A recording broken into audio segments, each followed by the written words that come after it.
Anyway, so this is really part 2 of the how we met and how what our journey has been together and what God has done with all of that in the two of us, really. And so we left off on the last one with her first steps, and you're out of the frame. So sorry.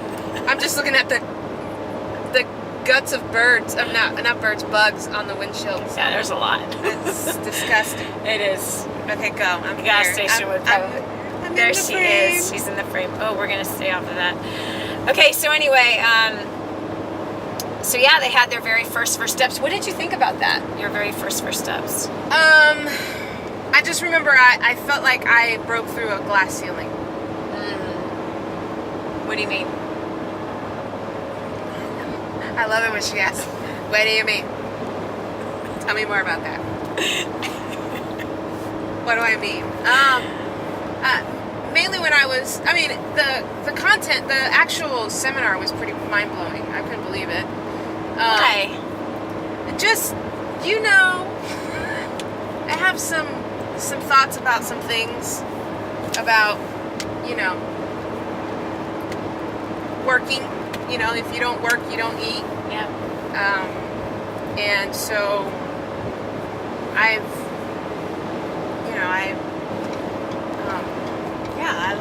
like working. And But you came from the ministry world. I came from the ministry world where they raise support. So I'm gonna get hate mail for this. Dang it. Go ahead. To each his own. What is raising support? Because there's people watching that don't at all know what that means. Asking people for money so that you could,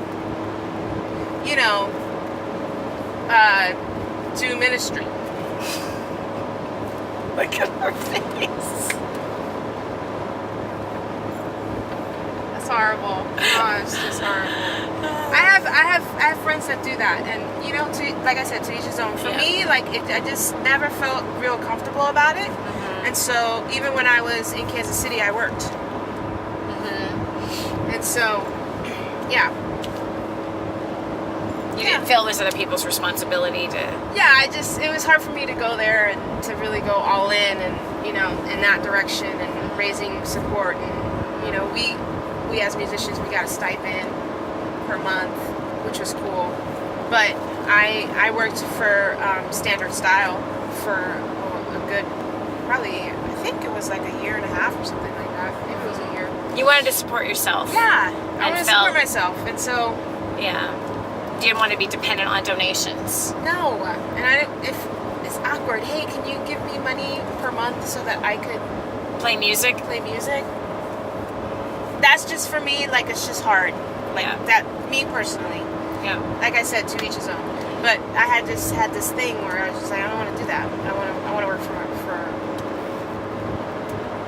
to take care of myself, to support myself. So I've always been that kind of person. So yeah. And you have. And I have. So your first steps was mind blowing because it supported that theory, that work, like working, like we shouldn't, as believers, be struggling, to live. Yeah.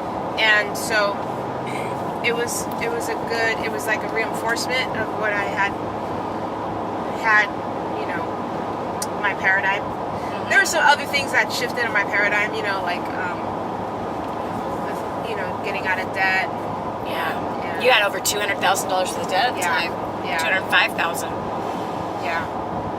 So she paid all of that debt off, by the way, in 5 years. Yeah. Became completely debt free. So it was really good. It was really good for me to hear all of that and to hear other things too that I needed to work on, like how to win friends and influence people. So a lot of the how to apply that even. How to apply that, for sure. And how to build your own audience. A lot of the your marketing music stuff. Absolutely. Yep. That's where I started. That's where I started learning marketing and sales copy and product development. I mean, to me, I felt like I was involved in a lot of things. Like I've always been this like like for me, I'm not just a musician. I'm a photographer. Yeah. I'm not just a, you know, I don't. This is stunning. Look at this. I don't just it's really. This is fun. Texas. Yeah. How isn't it great to like go out and explore a little bit? Yes. You know, this kind of looks like Belize, actually. Yeah. Doesn't it? Yeah. Reminds me of Belize. I have not been. I need to really think about Get back there. Yeah, Teakwood and all that. Anyways, so it was good for me to hear that. It was good for me to, I've always been this like, okay, I'll do some product development. That was cool. And so that's where I learned a lot of what the things that I know now. So And that you have made money from. lots and Lots of money. Yeah. Learning how to market. Yeah. Now I live the laptop life, Yeah. and that's been fun too. So yeah. Yeah, you massively increased your skill from First Steps and Dynasty and working inside the company. Yep. A lot of training with Hans. Yep. Tons. Who is her spiritual dad. Mm-hmm. So, so she had her very first steps, and we just started doing life together. We were at our house a lot. Yeah. And we started to write songs together. Yep. Which was crazy. I've never written songs. I'm a writer, but I don't write songs per se. I've written books, and lots of content and lots of training content, just basically logging what it is that we did to go from homeless to millions, and what Hans and I have done to build multi-million-dollar companies for a lot of years. I mean, I've been in business for 3 decades. Isn't that crazy? 31 years. This is my 31st year of being in business. Wow. Yeah. That's a long time. Really long time. Yeah. On top of having children and grandchildren and wonderful, amazing spiritual daughters. Been a huge blessing in our lives and everybody's life. The entire family has benefited from this relationship. But our relationship early on was No bueno. It was challenging. Yeah. And here's what happened. So about a year in, well, first of all, it was challenging because she came with some serious wounds. Come to find out, her mom had died just 3 years before. She had felt taken advantage of where she was before, felt abused, used. There was no connection, there's no relationship. And so she walked into our relationship with those assumptions that this was going to be just like the last experience. And that's kind of what we do. I mean, it's kind of a subconscious thing that so there was some trust issues. Why don't you go ahead and talk about that? I can talk about it from my perspective if you want. But go ahead. Talk about it from your perspective. Well, I'll say about 6 months in, I remember we were in, I think I might have been packing for First Steps or something like that, and you just came at me with this just wild, like out of left field statement. And This might say something that I don't remember. Go ahead. you came out with this kind of left field thing, and I looked at you and I said, I love you, and I know that's hard for you to believe. And I am not the people from your past who took advantage of you, and who profited from your gifting. Remember, I don't take a dime from what you make from your music. We've provided a place for you to get your name out there. We've provided a place for you to expose your music so that you can provide for yourself with that, and for your gifting to be spread around the world. So we are not the people. In fact, we were allowing her to even use our merchant account, meaning she was selling her music at First Steps, and we weren't even charging her for the merchant fees. It was like, here's your money. This was the deal, because that was our heart. Our heart was to help her, build her brand. Our heart was to, and because we believe in her brand, and her brand is so powerful, and her message through her music was completely in line with First Steps, is completely in line with First Steps Success and Creating a Dynasty, completely in line with the Bible, which is the most important thing. And so anyway, so I don't know if you remember that, but I put my hands on your shoulders and I said, I will not ever take advantage of you. I love you. And it's through time, you're going to learn that. I said, so you can take that attitude and those words, and you're going to leave my room right now, and you're going to go deal with your stuff. Do you remember that? I don't remember that. That's wild.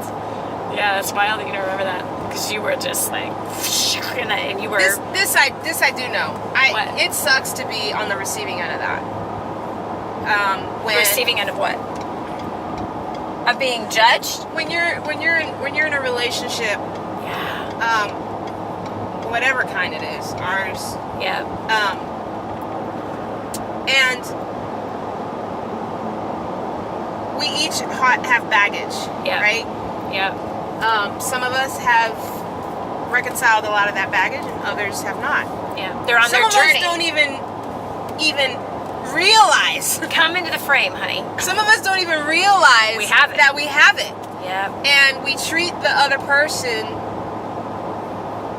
the way that either we were treated or whatever the Yeah. situation Or is. we think we're going to be treated. We think we're going to be treated, Yeah. or we push them away, or whatever the thing is, whatever your vice is. And in the case with you and I, we were becoming very, very close in this mother-daughter kind of relationship that was really forming like right away. In fact, you started calling me mom Yeah, shortly in. that was weird. It was weird. And I'm like, okay, whatever.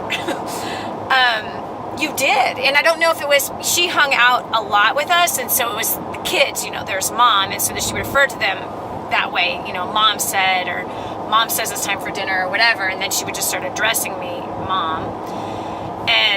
And so my perception would be that started to really, your heart started to get open, and that was scary.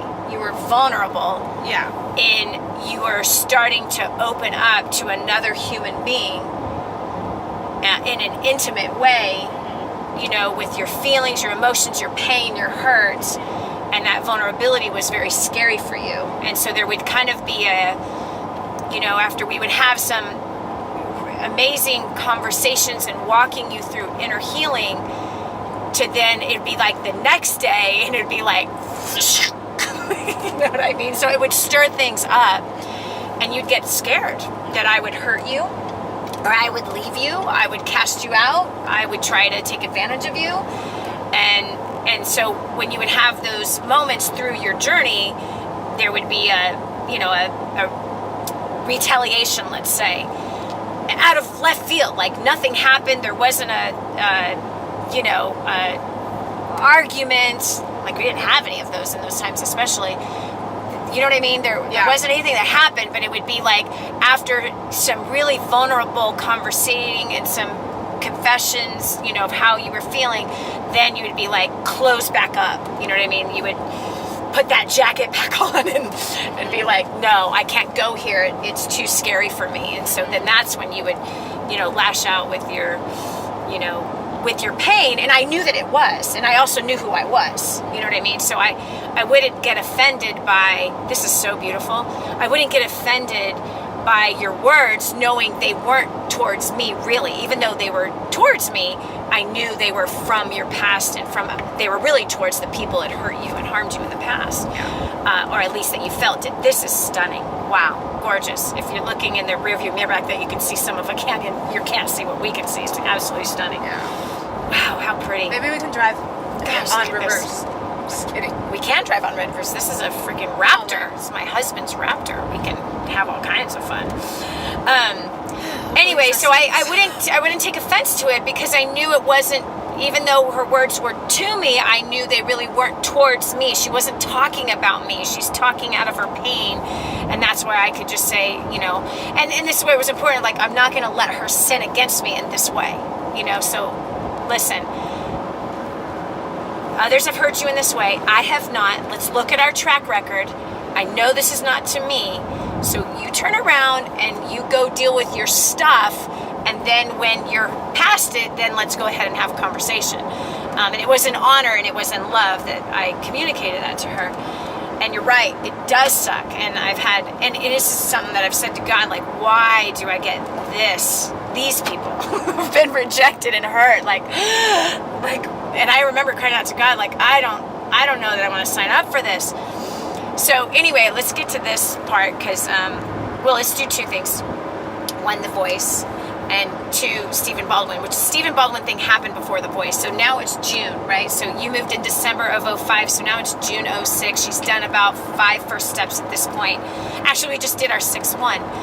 And she had a festival to go to, and Issa never smiled.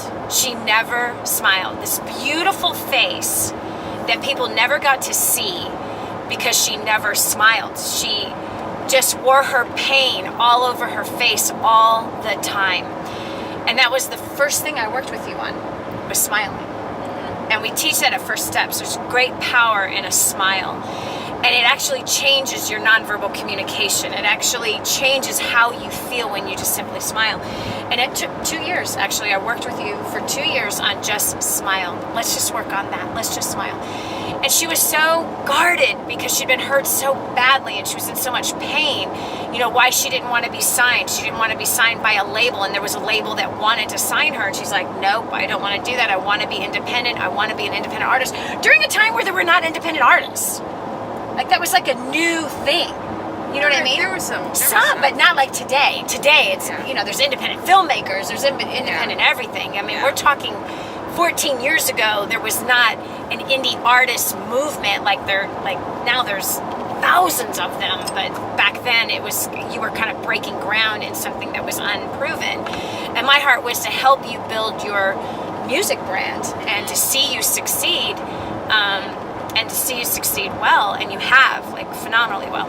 But the first thing we worked on was smiling. Just smile. Let's just start with a smile, because she had just so much gloom and darkness and death over her, and really battled with deep depression, and deep mourning that just would not stop, just mourning after mourning after mourning, and mourning her mother's death that just wouldn't stop. It controlled her.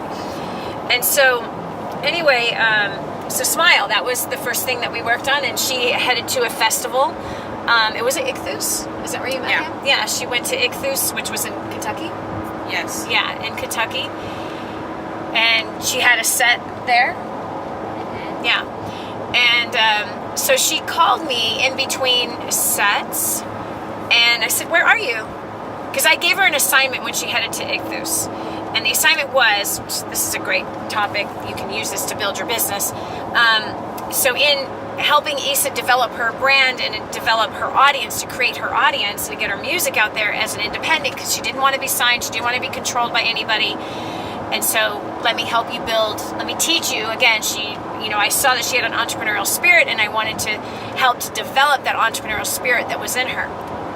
She's made hundreds of thousands of dollars, by the way, from these skill sets. So anyway, so the assignment that I gave her when she's going to be at Ichthus was that you need to go meet people. I want you to make 10 new contacts a day. I need you to smile wherever you go. But I need you to make new contacts. We need to start building your database for people to be introduced to your music. And you're just going to build relationships. You're going to do what you've learned at First Steps. You use the communication skills that you've learned at First Steps. Gems, understanding different people's personalities, how to get other people to talk about themselves, make a friend with somebody, and then when they see you on that stage, like, I talked to her, you know what I mean? So now they're ever so much more connected to your music when they get to see who you are, and that when they see you're interested in them, that makes them ever more interested in your music. And so anyway, so that was the assignment, is that she needed to collect 10 new contacts a day. She needed to not be hiding in her room, but that she needed to be the hostess with the most. And smile, meet people, collect names and phone numbers, and start to build an audience. And so she was disobeying Mom's orders. I was resting. And she called me. I was resting. Get your face back in here. I was resting. Anyway, so she calls me from her hotel room, and Sarah Maltlong was with you. No, Sarah wasn't. Who was the female that was with you? Joni was with you. Joni, as in Joni. Joni Johnson. From Standard. Yeah, wild. Baldwin. Yeah. Yep. So, anyway, I could hear Joni in the background. Oh, wow, it was Joni. What a trip. That's the first time I ever talked to her then. Yeah. Yeah. So, Issa calls me. I said, where are you? She goes, I'm in my hotel room. I said, why? I'm resting. No, you're not. The festival is only so long. You are there to work. You're there to build an audience. What's the assignment I gave you? I'm supposed to talk to people. What else, Issa? Smile. I don't remember this. Oh my God, of course not. She never missed it. She doesn't remember any of the coaching conversations or the mother conversations. Blocked them out of my memory. Oh my God. Gone. Just gone. That's awesome. This is gorgeous. Wow. This is so pretty. It's canyon. See, it's not that boring. No, it's beautiful. Oh, especially because we're going down memory lane too. We're inviting people in on memory lane with us. Yes. Some of your, mostly your memory. Oh my God. Mine have been blocked out for good reason, I think. Oh my God. Oh wow. So I say, so what's your assignment? I'm supposed to meet 10 people a day. So I go out. I actually talked to Joni. I said, who's there with you? And she says, Joni. I thought it was Sarah. Let me talk to her. Put yourself on speakerphone. She's like, really right now? His famous last words. Really right now? Really right now? So I said, Joni, you believe in her music, right? Yes. This is why you're there with her, right? Yes. You can help her right now. She has an assignment. And I told her what the assignment was. She's like, all right, I'm on it. So they leave the room and go for it. I decided to go to a trailer. My friend rented a trailer for all the artists that were playing on both main stage, all the stages. And we all had access to the back or whatever. VIP access. The green room trailer thing. Yeah. So she rented a trailer, and she hired a masseuse for everyone. So the masseuse was there all day, you know. So check her out. Look at her plan. She's like, okay, I'm obeying. I'm getting out of the hotel room. Now she's gonna go hide in the trailer and get a massage. No, there's people there. There's like, you know how many artists I met? Jarvis Clay, like third day. They were all there, right, hanging out. Stephen Baldwin was there. So I was like, this is weird, because I went to college in New York, Nyack College, and in town, Stephen Baldwin would always, Stevie B, I call him Stevie B. Stevie B would always be in Starbucks, just hanging out, drinking coffee, talking to people. Yeah. So he's an amazing, humble man. So he happened to be there, and we connected. But you never met him. I never approached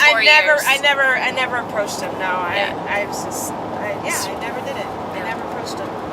But anyway, so I was like, I know you. He was like, oh, you do? And I was like, yeah. I used to go to Nyack College. He was like, no way. He was like, yeah, I used to see you every day, almost every day at Starbucks. I would go pretty much almost every day. And he was like, how come we never met? And I was just like, well, because I never approached you. You were always around people, and, you know, he was a celebrity, and I was just like, you know, trying to give him his space. Been over 100 movies. Yeah, I just wanted to give him his space and respect that. It was really it was a town. It was a town of celebrities, like so many directors, producers, actors. They would film there. So there was like a culture there that, you know, you just kind of treat them as people, you know, honor them as people, and that's actually where I first learned that, because I've run into a lot of celebrities and people in the different areas of the arts. So anyway, so I met him and got to talking, and She started to form him. And If you don't know what that is, get a hold of Magnetic Influence or get your butt to First Step Success. But it's a communication technique that just opens the floor for great relationship building immediately. Yeah. Rejection-proof relationship building immediately. So we talked, and he was like, hey, so I told him about Dani and what we do, and he was like, hey, you should come down to San Diego, meet me in San Diego, for my premiere of Next movie. Yeah, a movie that he just did and whatever. And he was like, and bring that Dani Johnson lady too. And all her kids. Yeah. And so I came back and did that. She called me right away. Yeah. Yeah. It was fun. Yeah, it was. Like, it was the next weekend. Yeah, it was pretty quick. Yeah. Booked the flights, went down to San Diego, and It was rad. It was. And Steven and I really connected on that trip, and we've been really, really good friends. That's 13 years. Yeah. In fact, he was just at my birthday party, which was wild. Him and his wife, Kenya. They're amazing people. Yeah. So anyway, that kind of made that connection for her and a bunch of other connections. And she's been using the same, techniques to grow her brand when she wants to. And I want to speak to that too, because not every brand has to be a big brand. No. Gosh, no. Right? And that there's power in that, It's okay. knowing what you want to do with your brand. Yeah. Issa, no question in my mind, could be signed all those years ago and even today doesn't want to. So just because she's a musician doesn't mean that, I have to go big. And that was one of our conversations. It doesn't mean that you have to go be who all those people are and have that. The reason why is she didn't want their life. Their lives are not their own. Their lives are owned by somebody else, literally by a contract. And literally, like I did not want to go back to that place where I first met you. That just caged in, a dead, caged in bird. Just owned. Yeah, completely owned. So it's understanding who you are and what you want and what you don't want. And what price you want to pay. And seriously, what price you want to pay. And that's a whole nother thing, even with my career, right? When I look at the people who, what it takes to fill stadiums, let's say, and the people that do that every single week or once a month or whatever, and you look at their travel schedule and you look at everything they're doing. They're on television every single day. They're on the radio every single day. They are in a different city every single week. And I look at that life and go, no thank, that's what it takes to do that? No thank you. I'm not interested in having my life be owned by all those have-tos of being on TV 2 to 3 hours a day and on the radio 2 to 3 hours a day and in a new city every few days and every weekend in a different place. I love my family. I rather live life and enjoy life than be owned by the career. And so and I made those choices early on when I first started speaking and teaching and training, and also in ministry stuff. Like, when I first met Benny Hinn, he told me he was on the road 50 weeks a year. I was like, well, no wonder the marriage is a mess. No wonder there's a mess with the family. Like, no wonder. Like, this makes perfect sense. No thanks. Like, no thanks. So when you meet the people behind the scenes and you hear what their life is, and especially with how much television I've done, like, no, that's the last life that I want. I want to be a mom. I want to have relationships. I want to do this stuff. I want to live. I want to have relationship with my children, my grandchildren, my spiritual children. I want to have a life. And so you make those choices to go as big as you want to based on the full picture of your life. And that's where she had great wisdom when we first met 14 years ago of, no thanks. I want to be free. I want to be free. So just because you have such a powerful gift doesn't mean that you have to do the biggest and beat the biggest musicians in the world to do that. Same with acting. Like, someone wants to be an actress or an actor, like, you don't have to compete at that level of Hollywood where you have no life. You can compete on the local level in your local theater, because if that's what you want to do to express yourself and you want to have fun with it, then go for it. You don't have to always, because your gifting has the potential to be, your business has the potential to be a multi-billion-dollar business. You want to compete with Apple, and you want to compete with Microsoft, or you want to compete with whatever these huge brands are. Doesn't mean you have to. Or Amazon. You don't look at their life. Do you want that life? Do you want to pay the price for that life? Use wisdom. It's your life. It's your success. It's your design. It's not somebody else's. And so that's where I felt like you saw it. You saw the other musicians that you worked with, and they're so small scale, to be honest with you. They weren't huge some scale. of them were big. Some of them were big. Not big like, they were signed. Steve. They were signed to major labels, and they were doing the touring with bigger bands, and doing all of the that. Christian field. And some in the secular. And some in the secular. And I was like, one of them didn't go to their friend's funeral, and I was just like, I don't know that that's worth it. I don't know if that's not cool. Mm-hmm. Yeah, so didn't want to do that, which is pretty awesome. Yeah. So you build it the size that you want it, that you have the capacity to manage it, and and it's not like, could I do more? Absolutely. Like right now, I don't really want to. Right now, I just want to travel and shoot, write some music, maybe help somebody else with their music, and do some mentoring in that, area, and so good. It's really powerful. Yeah. All right, so about 5 months later, about 5 months later, I think it was around November,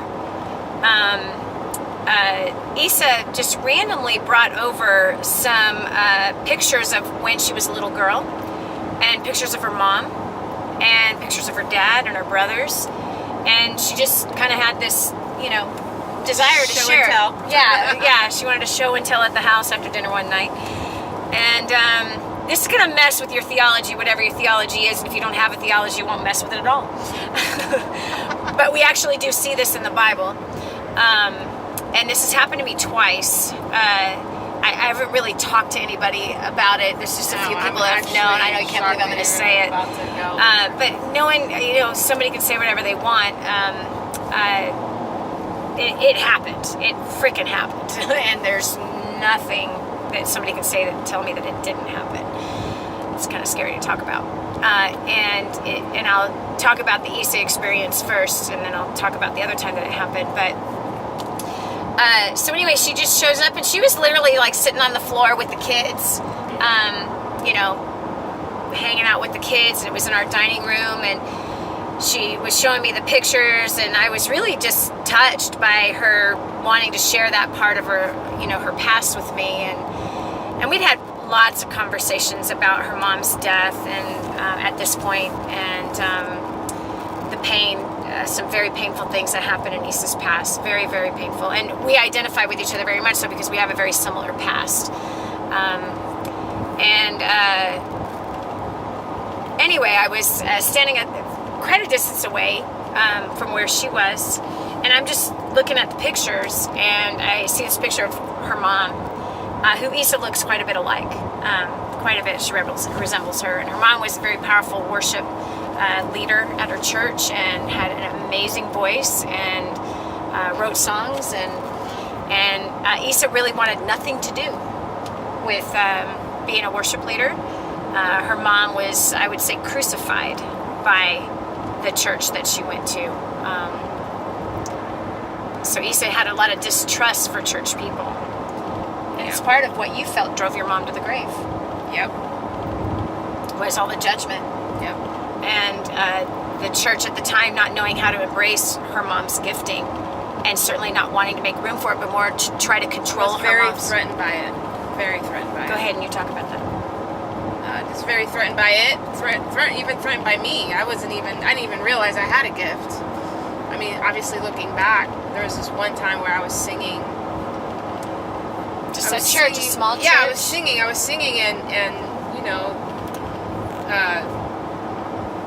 my pastor at the time, like, kind of looked down at me, and I remember finishing. I remember had my eyes closed because I was so nervous, and And it was like I think it was the first time I sang.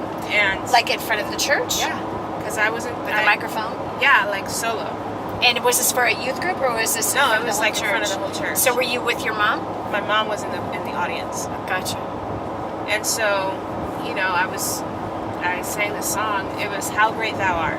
I remember that, and I was just singing it. I just had my eyes closed. I was so nervous, and I opened them at one point, and people were crying in the crowd, and I didn't know what to do. So I think at that point I just wanted to end the song pretty quickly. So I did. As I looked up and looked over my shoulder, I felt like this presence behind me, and it happened to be my pastor at the time, and he kind of gave me this look and shook his head basically shut it down, and I just thought I did it all wrong, and I left. I remember being done real quick and got off stage and ran to the bathroom, and my mom followed me in there and was like, "What's going on? What's wrong? You did awesome!" And I said, I don't think so, Mom. I think I did it wrong. And so it was just a bad. It was not a healthy environment at all. And from then on, it just got unhealthier. And my mom With the church. Yeah, my mom was in the middle of stuff, and it was just not good. What was unhealthy?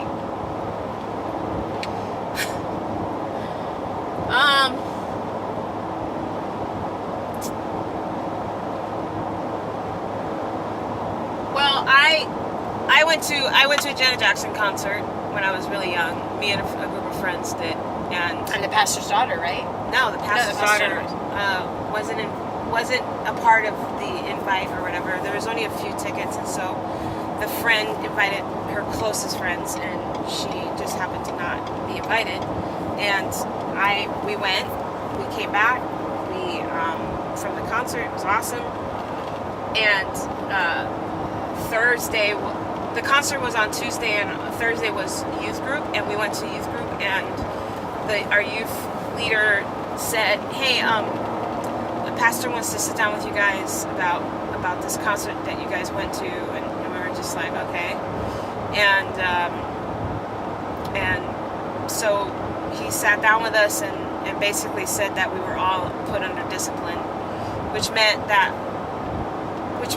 I couldn't play. At the time I was playing drums and bass and, part of the worship team. I couldn't do that. I couldn't go to the youth group outing that we had, retreat. I couldn't go to that. I was not allowed to go to that because of me going to this concert. And to make matters worse, this is where the unhealthy part. I mean, that was pretty unhealthy. Yeah. But this was really, really bad. He had us all stand up on Sunday morning that same week, and he announced what we did and why we were put under discipline, and that we weren't supposed to do the activities that were coming up, and we were put under discipline for several months or whatever. I am hearing this story for like the 20th time, and I still just get shocked. And so he had me stand and the other two stand. As this is Sunday morning, everyone's there, their kids are there, their family's there, everyone's there. And I just felt so mortified, shamed. I don't know, it was just wow, I couldn't believe it. So it was pretty intense. I was pretty angry, and it was hurtful. And I felt bad for my mom because she let me go. So now she felt responsible. Gosh. And she apologized, asked for forgiveness, and I was just like, for what? And in my mind I was thinking this was a concert. This wasn't even anything you guys are acting like I slept with a guy or like I took drugs or I went to a Janet Jackson concert and How old were you? probably really young, 14, 15 maybe. Wow. Her dad was a cop, and so he dropped us off and then picked us up. So it was it was safe or whatever. We we didn't feel like we were in danger or anything like that, or irresponsible or anything like that. Like he stuck around, so it was just like, just not. So that part was really unhealthy. That's just one example. That's one of many examples of the abuse, spiritual abuse that happened people in the church that I, grew up in. So your mom was also mistreated. Yeah, she was. A lot of it I don't understand, so I don't want to really speak to it. Sure. But she definitely was. I mean, and she asked for forgiveness and all of that, and she made things right. But it was still pretty not good. Sadly, there are leaders that do not know how to embrace the gifting that's on other people. Yeah. They just shut it down. They want to control it and they want to shut it down versus embrace it and create room for that gifting. Yeah. So, he definitely did not not. know how to And do he was clearly threatened. I mean, I remember that one time where he brought my mom in and he brought me into the meeting, and I don't know why, but he basically told me that my mom was being used by the devil and stuff. Meanwhile, I mean, which, could have been true. The way that he handled it was pretty not right or whatever. And maybe she was being used by the devil. Like, I don't know. why did he say that? Again, there are some things that You don't know. I don't really. Do you think your mom was being used by the devil No. while she's leading worship at the church? No, I don't think so. I don't think so. If anything, I felt like my mom was like this, like she loved God, she served, she gave of herself, she respected him, she never talked back to him, she never really defended herself. There's some things that she did that I was kind of like, can you like lash out, Jeez. I don't know, like say something, or I don't know. So there were some things that just really She was tweaked totally me. devoted to the church and a worship leader. Yeah, she loved God. And he is accusing her of being... She read the Bible every day. Like I still have her Bible, and she has, even when she couldn't, after her stroke, she couldn't really write. She was still writing in her Bible. You can tell, you can see some of the, the struggle that she was having, obviously, with writing, with having no feeling in her right side. So yeah, it was so bad. It was so bad. So sad. Yeah. So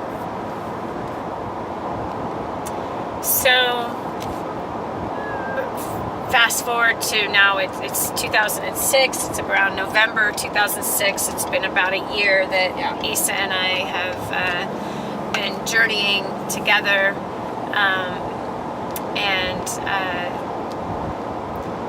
Issa's on the floor with the kids, and I'm looking at these pictures at the whole other end of the room. It wasn't a huge room, but the other end of the room. And like I said, this is going to mess with your theology a little bit, but it is in the Bible. I certainly didn't ask for this. That's for sure. I'm sorry. I'm kind of looking at the picture, and I hear a voice. I hear an audible voice of somebody that's not in the house, and it was her mom. And the voice said, "Please take care of my baby." And right away, I just went, "Oh, no." This is the second time that happened to me, and the first time something not so great happened with it, but I heard it again, "Please." Almost like this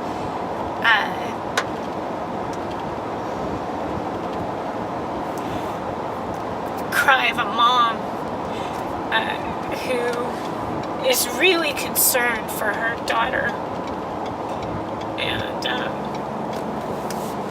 And again, I don't know all the depth yet. I would come to learn later more depth of the pain and the suffering that was going on inside of Issa. "Please take care of my baby." You said it twice. But this voice was a kind of a literally like a physical presence, literally an audible voice in my ear, as though she was right there with me, looking into my eyes, holding on to me, saying, please, please take care of my baby. And I like sat there wanting to say no. And I'll tell you why in a minute. And she says it again. And I just sat there for a minute. My eyes swelled up with tears. I looked at Isa on the floor with a few of the other kids, mostly the boys. I said, okay, yes, I will. I will. And that was that. I knew right then that this was going to be a lifelong commitment. And I knew, because I knew that Isa had been wounded, and I already know the challenges that, that brings, the spirit of rejection that she had, the abandonment that she had, the anger that she had. And, it's kind of like one of those things that if it's not your child and it's a friend, you can go, I'm kind of done with this. I think you need to move on. And you know what I mean? You kind of distance yourself when there's, that kind of challenge in it. Like you have that option, but if it's your kid, you don't have that option. You just don't have that option. You're going to love this child to the ends of the earth and back. You're not going to walk away from it, but you're going to press into it. And I had experienced this with my oldest daughter, Christina, who carried similar wounds, and that was enough. Like, that was enough to deal with. So much pain, so much lashing out with the tongue.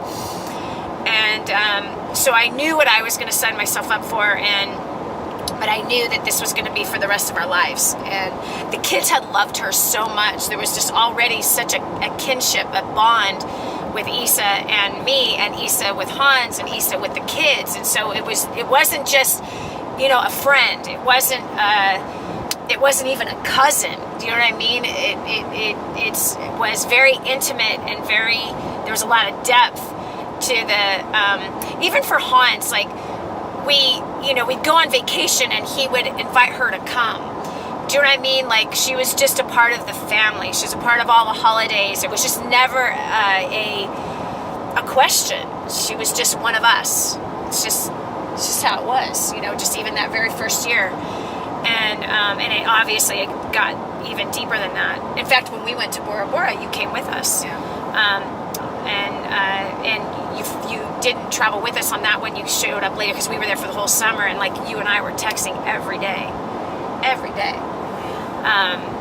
And it was a mother-daughter thing. And so when I felt her mother say that to me, again, her mother had been passed for 3 years at this point. No, that was 4 years. February 02. Yeah. Right. So this is now November 06. Yeah. And so it was a very physical, real thing. And so the reason why initially the no was because that was the second time I heard that. And the first time was after my sister died. My sister Marty, she got in a head-on collision doing a drug run for my parents when she was 21 years old, and she left behind a 3.5-year-old daughter. And a very abusive ex-husband. And sorry about that noise. And so I heard my sister I think it was about a year after Marty died. And I was just driving, and I heard it loud. Hans and I actually coming back from a date night, and the top was down in my little red convertible, and I just broke. Like, so from Hans's perspective, we're coming in our gate, and I just start bawling. And he's like, what's up? We just had a great date night, and heading back to our house, and I just started bawling, and he's like, what's up? And I couldn't get it out because I heard her audible voice. I know the voice of my sister saying, please take care of my baby. Please take care of my baby. And I'm not knowing at the time that Becky's father is abusing her. I don't know that. I didn't know anything about him that way. Marty really never, my sister never really talked that much about it. And he had Becky full time, and I had no idea the level of abuse that was happening. So anyway, when I heard that voice, so I start, trying to reach out, and I start trying to get involved in whichever way that we could. And obviously he has custody of her, so then it took years before she was removed, and we didn't know, right? So you know how that goes, like things happen, people keep that stuff quiet. So obviously Kenny's not going to call me to say, hey, I lost custody of my daughter because I'm abusing her. I didn't do that. So we would go up every year, twice a year actually, and would, ask if we could have her, while we were in Washington and Oregon. And so she'd spend 2 weeks with us at Hans's grandparents' house, and she would go camping with us during the summer. And whenever he would deliver her to us, she was filthy, hair all matted up, dirty face, dirty hands. Go and visit, go and pick her up, and their house was disgusting, so disgusting, just filled with just filth everywhere. And right in front of her, he would tell us, hey, she's peeing in the closet, she poops in her closet. Like, he would humiliate her in front of her cousins. She'd be like 10 years old at this point. And first thing I would do when I get her is put her in the shower. So it just really break my heart because my hands were tied. And then when he finally lost custody of her, these other couples stepped in without us even knowing it, and it was his wife's foster parents. She grew up in a foster home. His new wife grew up in a foster home, and so these were foster parents that took her and told the state that she had no family and no one wanted her, which was such a lie. So anyway, they got custody of her, even though we fought the state, and it was too late. They said she's already integrated in the home that she's in, but we're first kin, like we're the family, like we'd be happy to, and so we didn't get that chance. So that really broke my heart. It was like super heartbreaking to not honor that request of my sister. Again, my sister died, so she never had anything in writing or anything like that. She was 21. She was in a coma for 30 days and then passed. So she had no wishes. My parents were drug addicts, so they didn't try to. And again, she was with her dad. She's with her biological father, and we don't know that the abuse is happening. So anyway. So, fast forward many years later, and I hear this other voice, Issa's mom, say, please take care of my baby. And I didn't want to fail. I didn't want to fail. I don't want to screw that up. Because if I say yes to something, I'm committed to it. And so anyway, that might totally mess with your theology. I didn't ask to listen to dead people ask me to do something, take care of their baby. Yeah. But it's as real as I'm sitting here talking right now. It was that real. It was formulated in my head. So I can tell you this, though, I had a recent revelation. My niece is 28. And you were how old? I think you were 26. I realized recently, like, wait a second, just because I missed out on, those, when Marty asked, Becky would have been almost 5. Yeah. So, okay, so I didn't have the 13 years of that childhood that we could have raised her. Yeah. It doesn't mean that I can't be involved in her life. So, you know what I mean, more than I am now. And so I've been forming that with her for several weeks now, and it just hit me. I'm like, wait a second, just because she's an adult and she's on her own now, she still has all these horrible wounds. Yeah. She now has 3 kids, and she's married, and actually remarried. I think she's on her 3rd marriage at this point. But the woman who took her, that told the state that they knew. I mean, they knew we wanted her, and they secretly did what they did. Whatever the reason was, I don't know. But the woman that did that the man had a stroke when Becky was 18, and the woman just died. She committed suicide. And so that's now out of Becky's life. And so this is the time where I can still honor my sister's request.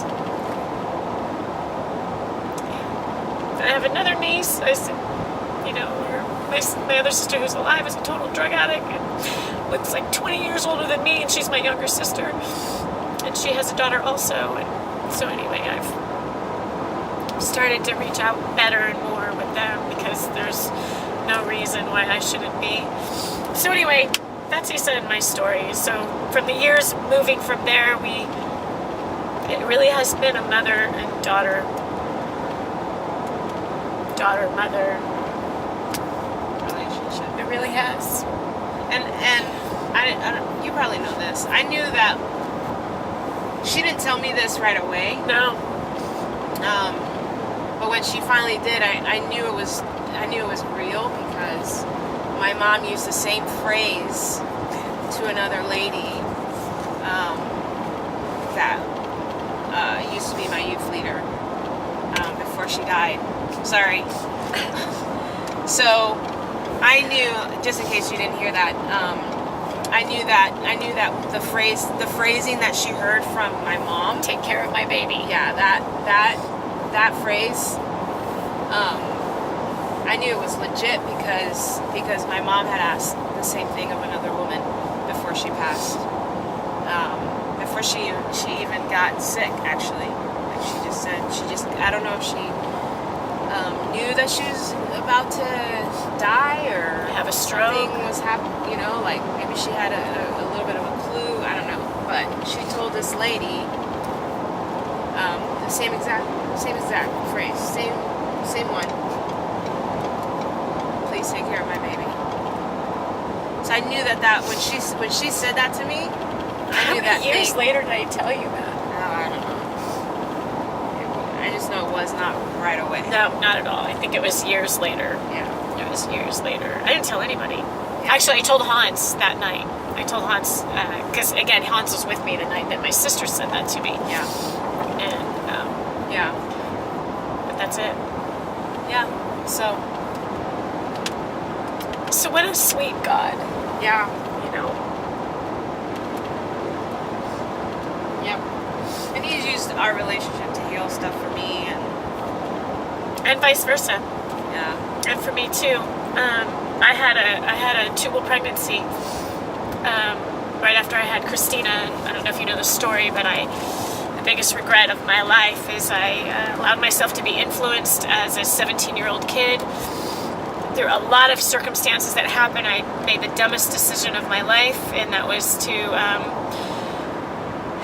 allow myself to be coerced, whatever, to give my baby up for adoption. Worst mistake of my life, and I hurt my child for doing that. And when Issa came into our lives, Christina had already been a part of our lives for, 2001 is when Christina and I were reunited. So I met you in 2005, so 4 years. We were 4 years in with the healing with Christina and I, and Christina had lots of outbursts of, lots of accusations, a lot of judgment. She would just speak evil behind my back, try to turn people against me. She was, and again, that was a hard one for sure, because it's my baby, but I knew I deserved it. That's the reality. As I did this is my mess that I created, and I hurt my child. Gave her up so that she wouldn't be hurt. That's the part that's freaking jacked, is that the people who kept coercing me to do this would say, what if your father touches this baby like he touches you? So I was afraid that would happen, that she'd be hurt, and that there were other people that would do a far better job than I ever could. It was the worst decision of my life. And here, turned out she was hurt because of that. She would not have been hurt if I kept her. And if I could turn back the hands of time, that's exactly what I would have done, was kept her.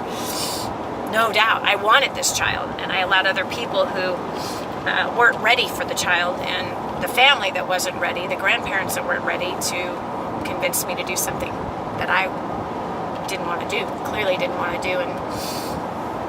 That's a different video that we've already done. You can watch it another time. Anyway, so Issa walked in, you know, during that season, and while Christina was going through all her crap, and going in and out of being hateful and loving, Issa was there being loving.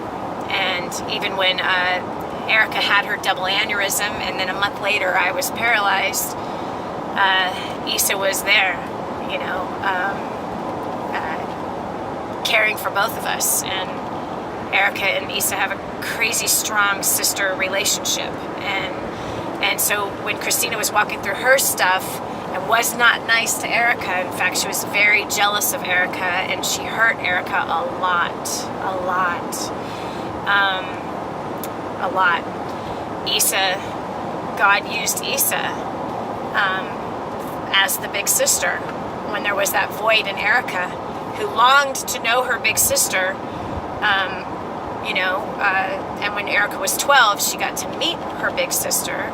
No, she wasn't 12, she was 7 or 8.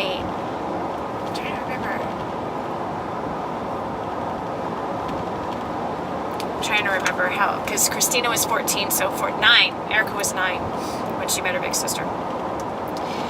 And so God really used Issa, you know, kind of as a buffer there. And there was a very strong bond that happened with the two of them while Christina was walking through her healing and working through her stuff.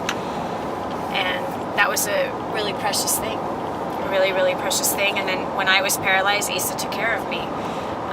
Whereas Christina was in her own pain and was very spiteful and not very nice during that season. Didn't come to visit Erica while Erica's dying in the hospital. Didn't really, you know, it's like, oh, it was kind of like, you know, just, again, out of her own pain, where she was at in the stage of, and by the way, and this is all open information, she's done many videos, wrote books about her adoption and the pain that it caused, and out of her pain, how she hurt other people. So this isn't, I'm not saying anything that isn't public and that she hasn't confessed herself. That she's made right the best that she can with everybody involved. But anyway, so I lost a child in between Christina and Erica. In fact, it was the reason why I was told I'd never have children again, is because they had to take out some of my female organs. So they said I would never have children again. And so I have 6 children, right? So I've been pregnant 6 times, and one baby died 3 months along in my womb, actually in my tube, wasn't even in the womb. The baby grew in my tube and exploded the tube. And so I felt like God brought me that baby.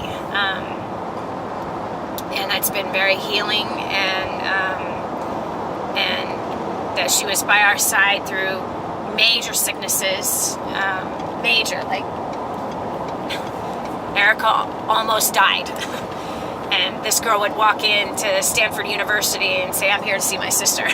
No one questioned anything. And then she'd be in an ICU with Erica, and you know, like no one questioned anything. It didn't matter that Issa had darker skin than the family. Like there was never a question. Even when I was in the hospital, like no one ever questioned it. Like she just carried that authority of that's my mom. And same with Ichthus, our first time in Ichthus, same thing. You know, she'd say, oh, my mom's on her way, and then I'd show up, I had blonde hair at the time. People were just like, what? But they could see the connection between us and be like, yeah, it is what it is. I mean, yeah, I could have had a black husband. Highly likely, actually. Very highly likely. But we don't have enough years apart from us for it to be a biological thing by any stretch. But there definitely is that thing. So, and no one can ever take that from us, for sure. So, yeah, lots of healing. Lots of healing. So, sure. And sure, more in the future as well. Yeah. So that's the story. For all the thousands and thousands of people who have asked the question. Like, who is this chick? Wait, you're Dani's daughter? Yep. Yeah. And even Christina claims her as her sister. Yeah. Yeah, Like all 5 of the biological kids clearly claim this kid as their sister. In fact, one of my favorite stories is we first moved to Texas, and we'll close with this. We first moved to Texas, and the kids are starting in a brand new school, and like we're in it's a private Christian school, and it's like, we don't know it, but it's like all the rich kids go to this school, and it's predominantly white kids. You know, there's a couple Asians. There might have been one, Maybe one. One African American kid there, maybe Maybe 2. one or 2. Yeah, maybe 2. Tiny little school. And one of my favorites is that, you know, she would always come for the first day of school when they went into a school. Like, they were mostly homeschooled, but first day of school, Issa, you know, gets up at the crack of dawn, and she wants to be there when the kids first, you know, have their first day of school there. So she comes along, and you go ahead and tell it. No, I don't remember all of it. It's so cute. Both Roman and Cabe both do this that day. So it's the kids' first day of school too. It's their first day of school, and it's Cabe's first day of high school. Yeah, it's his first. I think it's his freshman year. It is his freshman year, and they're in class, and Cabe goes to say goodbye to Issa. So he leaves his seat, he goes and he gives her a big hug, and then he comes back and they go, well, who's that? That's my sister. Like without a flinch, like, that's my sister. So then we're leaving and we're walking past Roman's class, and Roman comes out to hug her and the rest of us, and he gets the same question. It's my sister. Like without a flinch. It's great. People's reaction is just great. Yeah. So we've traveled the world together, family vacations together. Going to the national park together. Going to the national park together. That's where we're heading right now for her birthday. And I just thought it would be fun to answer the question. And of course, it was a good time of reminiscing of our journey together. It's now 14 years that we've had together. Many, many, many birthdays, many celebrations. Watching her build her careers and expand that initial word that I saw for you, that the vat and the container being made bigger, and then being ever flowing of that creativity and gifting. Little did I ever think that day that you would be my daughter, ever in a million years. Ever. Like never. Like never, ever. And that part of that capacity would include us and our family and all of that. So pretty special. Yeah. So, anyway, hope you've enjoyed the video and you got your question answered. If you hadn't, if you didn't have a question, well, you got an answer anyway. So, and if you missed the first video, go back. We've done 3 videos. One about Dirt Princess Life, dirtprincesslife.com, which is one of her businesses, and she helps to lead people out of like their everyday lives and into an experience for a week of getting in the dirt and encountering God in that way, and encountering even yourself, like time of rest for your soul. And it's very powerful, and her and I are doing that. I'm wearing my Dirt Princess t-shirt right now and my Dirt Princess hat. It looks really I'm good. just of course you made it. Missing my Dirt Princess mug right now. So that was the first video, and talk about the importance of that for your life. And the second video was how we met. We did a part 1 that was abruptly ended by a pee break. No, it was a perfect time to end it. Was right there. When you gotta go, you gotta go. Yes, and so this is a perfect part 3 that wraps it up. So that's it for us. God bless you. We hope you enjoyed today, and grab some good nuggets out of it too. Bye. Bye.